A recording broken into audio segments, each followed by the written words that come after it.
गोटे बड़ बरफ फैक्ट्री थिला। से फैक्ट्री रे जने कर्मचारी काम करुले। हठात संध्या बेले कौन कारण पाई से जो फ्रीजर रूम भीतर को गले पूरा सबुआडे बरफ। से हठात बाहर को आसुचन देखले से डोर बंद हो गला। डोर आ खोलिलानी। से सेठी रही गले। आ किछि समय पर बेहोश भी हो गले। संध्या समय कई कर्मचारी न थांती, सब घर को पलई थांती। हठात 2 घंटा परे से फैक्ट्री की जे जगा रखा करंती से बुढ़ा लोक आसिले। आ से कर्मचारी की बाहर को बाहर कले। 2 घंटा तांकू निया पाखरे रखिला परे तांको होश आसिला। आ से पचारिले कहले काका तमे केम जानिलो मु ता भितरे बंद होई पड़िछि। से जे बुढ़ा लोक कहले तमे सबुदिन गला बेले मते जय श्री राम कुओ आउ फेरी आने आसिला बेले भी जय श्री राम कुओ।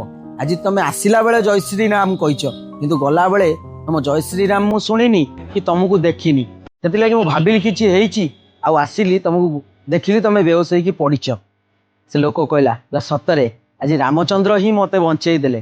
कथा कहबार कारण एया जे रामंक बिना किछि नाही। जेडे बड़ विपद आसु जेडे दुख आसु तारे जय श्री राम कहि कि देख आ ए हालो हाय छाड़ी कि राम राम कहबा सिक। यदि मो वीडियो भल लागिला कमेंट रे थरे जय श्री राम को। जय जय श्री राम।